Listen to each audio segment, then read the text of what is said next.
Putin está dando indícios de que se o Ocidente coletivo for para uma guerra nuclear, eles a conseguirão e a Rússia está pronta. E o Ocidente não tem ideia do que a Rússia pode infligir, especialmente a Europa, que não tem nada para neutralizar isso, e, obviamente, os EUA historicamente estarão apenas observando. Não é a guerra deles. Isso faz parte do raciocínio de Trump. Trump não quer uma guerra contra a Rússia, mas se os europeus querem uma guerra contra a Rússia, ele disse: ok, vá em frente, contanto que compremos nossas armas. Então, os americanos são obviamente muito astutos e muito mais experientes do que o bando de chihuahuas na Europa. É preocupante ouvir esse nível de confiança da Rússia e igualmente perturbador perceber o quão despreparada a Europa pode estar se esse conflito se agravar. A rejeição casual da Europa como um bando de chihuahuas pode soar dramática, mas reflete uma verdade fundamental que Escobar está abordando. Os líderes ocidentais, principalmente na Europa, podem estar subestimando a determinação e as capacidades da Rússia, e na área nuclear, esse tipo de erro de julgamento pode ser catastrófico. Então essas pessoas não têm a mínima ideia do que está envolvido em uma troca nuclear, especialmente com uma superpotência nuclear como a Rússia. Há uma perigosa casualidade na forma como alguns líderes ocidentais falam sobre confronto nuclear. Escobar está certo. Poucos parecem compreender a escala e a imediatez da retaliação quando você está lidando com uma superpotência nuclear. Assim como eles foram estúpidos o suficiente para lançar uma provocação como o ataque de drones em uma parte da tríade estratégica russa pensando que a Rússia não faria nada a respeito. Eles realmente acreditam que a NEMA, e quando eu digo eles, é algo que, claro, não está totalmente estabelecido porque a investigação russa ainda continua. Mas, obviamente, discutimos isso entre nós, analistas, o tempo todo. Foi uma facção desonesta da CIA em combinação com uma forma desonesta do MI6, ou veio de cima da CIA e do MI6 com a contribuição do Mossad? A sugestão de facções desonestas promovendo grandes provocações deve alarmar todos. Isso eleva os riscos muito além da política nacional. Isso se torna uma questão de quem realmente está puxando os cordelinhos em momentos de escalada, e então tudo vai para o SBU em Kiev. Quem manteve Trump fora do circuito? Supondo que ele estivesse fora do circuito, não é garantido que ele estivesse fora do circuito. Qual é o cenário mais provável? Essas facções desonestas que têm acesso direto ao presidente podem ir ao Salão Oval e dizer: Senhor presidente, vamos lançar uma operação contra a Rússia, mas você não precisa saber todos os detalhes. Isso é bem possível, acontece o tempo todo, e, obviamente, aconteceu com o governo anterior da Autopen. O cara não conseguia nem encontrar o caminho para o banheiro, e, obviamente, ninguém ia dizer a eles o que estava acontecendo ao redor do mundo. Com Trump é mais complicado. Você precisa de algum tipo de regra, e essas pessoas são muito boas em fazer isso, para que o senhor presidente tenha uma negação plausível. Se ele for para o sul, ele não vai te tocar. O problema é que essa operação o tocou. Se ele soubesse do pior cenário possível, se ele não soubesse do pior cenário possível. Ambos os cenários, Escobar descreve, Trump sabendo ou não sabendo são igualmente sombrios. Se a liderança for cúmplice ou não tiver conhecimento, isso é uma falha de comando que coloca todos em perigo. Então não há saída para ele com isso. E é isso que todos nós temos certeza, é isso que Putin estava tentando incutir nele naquele famoso telefonema de 1 hora e 15 minutos. Putin queria ter certeza de qual era a posição real de Trump sobre o ataque de drones aos bombardeiros estratégicos. Obviamente não houve vazamentos sobre isso. Então não sabemos no final e não sabemos qual foi o julgamento de Putin sobre isso.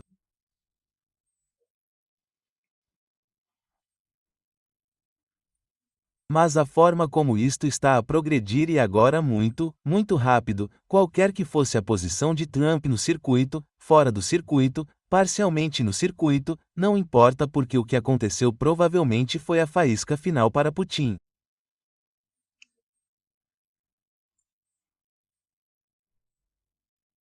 Ok, vamos soltar os cães. Essa frase soa quase teatral, mas no contexto, é profundamente perturbadora. Escobar aponta o momento em que Putin talvez tenha abandonado a diplomacia, optando por uma guerra prolongada.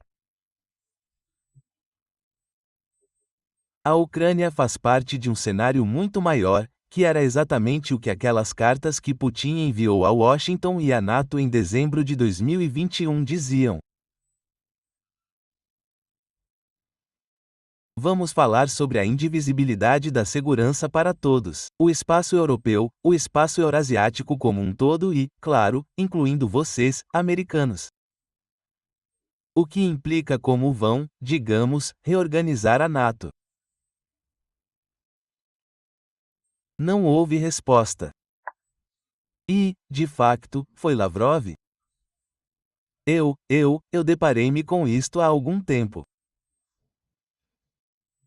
Foi Lavrov, porque a citação era fantástica. Nema. Acho que foi Lavrov no fórum desta tarde. Ele estava dizendo que Blinken se recusou a reconhecer que o problema principal era a expansão da OTAN e basicamente propôs: ok, vamos ter um novo adendo. Este momento de negociação é impressionante. Em vez de abordar as principais preocupações de segurança, o Ocidente ofereceu soluções superficiais. Você pode ver como Moscou veria isso como desdenhoso na melhor das hipóteses, provocativo na pior. Quanto ao Tratado START, seremos capazes de posicionar mísseis na Ucrânia, e vocês do outro lado da fronteira, Rússia, nós podemos fazer o mesmo. Então, isso prova mais uma vez que Blinken, que era um completo idiota, não entendeu a enormidade do que estava dizendo, posicionando mísseis dentro da Ucrânia, do outro lado da fronteira de Donbas.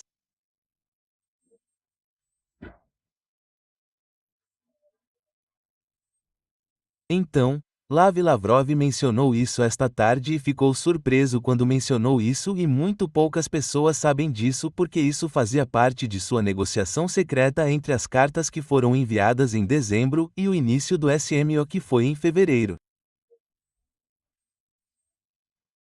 Então, isso provavelmente estava sendo discutido, digamos, em janeiro entre Lavrov e Blinken, nos bastidores. Acho que é a primeira vez que Lavrov menciona isso, e acho que quando ele disse que deveríamos tentar encontrar a citação, Nema, ele na verdade disse que é a primeira vez que ele está, deixando isso escapar, o que é outro elemento para todos nós de quão desconectada a administração Autopen estava de tudo isso. Bem, primeiro de tudo, porque o que sabemos é que eles não deram a mínima porque o plano deles estava pronto. Concentração de forças ucranianas na fronteira DMBAS apoiadas pela OTAN e prontas para uma blitzkrieg.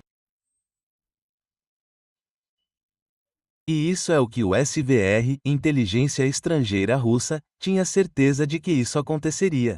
Então eles deram a Putin 3 datas. Isso foi em fevereiro. Eles deram 3 datas em fevereiro. Olha, eles vão lançar essa blitzkrieg aqui, aqui e aqui. Então, Putin tinha algo como, eu diria que ele tinha tipo 24 horas, no máximo 48 para tomar uma decisão. E esse foi o começo, o verdadeiro começo do SMO. O que Escobar descreve não é uma decisão apressada de Putin, mas uma reação a um relógio a esgotar-se. Ele descreve o SMO não como uma agressão não provocada, mas como um ataque preventivo baseado em informações sólidas. A mão dele foi forçada. Se ele não tivesse feito nada, nós teríamos planejado o ataque relâmpago da OTAN em Kiev, indo para Donbas e matando muitos civis. Então, obviamente, ele não poderia aceitar, certo? E isso é algo que os russos tentaram muito, muito explicar.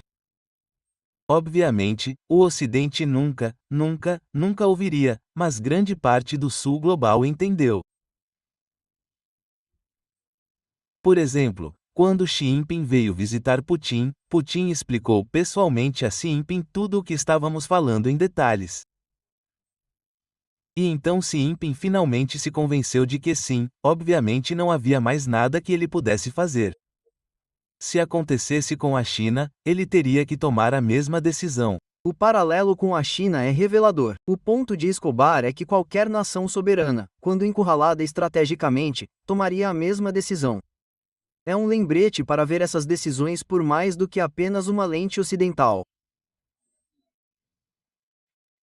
Então, quando você olha para o que Lavrov revelou hoje sobre o preâmbulo do SMO e o que Medinsky revela nesta entrevista, ok, poderíamos parar esta guerra agora e as condições não eram tão ruins para você. Basicamente, queremos que você seja neutro, restabeleça a língua russa no Ocidente e, se houver, se você quiser manter Donbas, dê a eles autonomia total. Então, as condições eram muito aceitáveis para a Ucrânia e, é de partir o coração ouvir que houve uma janela antes de Istambul onde a paz era genuinamente possível. Se o que Escobar diz for preciso, então esta guerra se tornou inevitável não por necessidade, mas por uma oportunidade perdida. Antes de Istambul. Sim, mas aqueles dias se foram, exatamente, aqueles dias se foram, Nemo. Mas, acho que é importante para todos nós agora rever o cronograma e o que realmente estava acontecendo nas negociações antes do SMO e nas negociações imediatamente após o SMO em Istambul. Então, tudo o que aconteceu depois poderia ter sido evitado. Mas, obviamente, como todos sabemos, nunca houve um plano B para o Ocidente coletivo. E então, neste caso, realmente o Ocidente coletivo, porque este era o governo Altoen ditando suas ordens aos europeus e os europeus, obviamente, aceitaram de bom grado porque eles pensaram que finalmente infligiriam uma derrota estratégica à Rússia. Desmembrariam a Rússia e se apoderariam de toda aquela riqueza. É o que eles pensaram no começo, que estrangulariam a economia russa, que haveria uma mudança de regime na Praça Vermelha, o que você imaginar. É uma loucura total. Mas o lado bom, eu acho, é que agora temos esse trecho histórico muito claro para todos que o acompanham desde o início.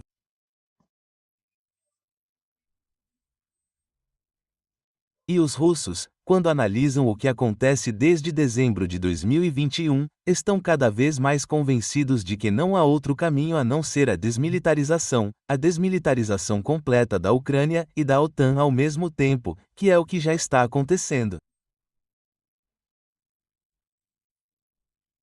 E a desnazificação significa mudança de regime em Kiev, não há dúvida sobre isso. Eles não vão mais lidar com essas pessoas, esses gangsters. Para todos os efeitos práticos, Moscou agora vê Kiev como um regime terrorista. Então é isso. Então terá que acabar. Eles decidirão como. Mas esse regime em Kiev é história. Ainda não sabemos a data de validade, mas é história. Declarar o atual regime em Kiev como história é uma afirmação ousada. Quer isso seja verdade ou não, mostra o quão longe a Rússia está disposta a ir e o quão irreversíveis as coisas podem ter se tornado. Tente explicar isso a Trump. Nema, o que Putin não fez. Acho que Putin não chegou a esses extremos, mas pelo menos ele contou o passado a Trump ou algo assim. É para onde as coisas estão indo. E se você quer ser elogiado como um pacificador, primeiro você tem que entender o que aconteceu nos últimos 4 anos, entender nossas linhas vermelhas e entender o que está acontecendo no campo de batalha, e então podemos começar a discutir seriamente. Se você não admitir nada disso, não iremos a lugar nenhum. Na verdade, nós, os russos, iremos. Continuaremos com a SMO, que será uma CTO, uma operação antiterrorista em nossos próprios termos até decidirmos parar. É aqui que Escobar amarra tudo isso: a estratégia da Rússia, sua paciência e sua recusa em negociar em termos estabelecidos por outros. Quer você concorde com sua formulação ou não, a clareza aqui é perturbadora. O Ocidente continua pensando em ciclos eleitorais. A Rússia pensa em arcos históricos. E quando ambos os lados falam línguas diplomáticas diferentes, a verdadeira tragédia é a facilidade com que a paz escapa pelas frestas.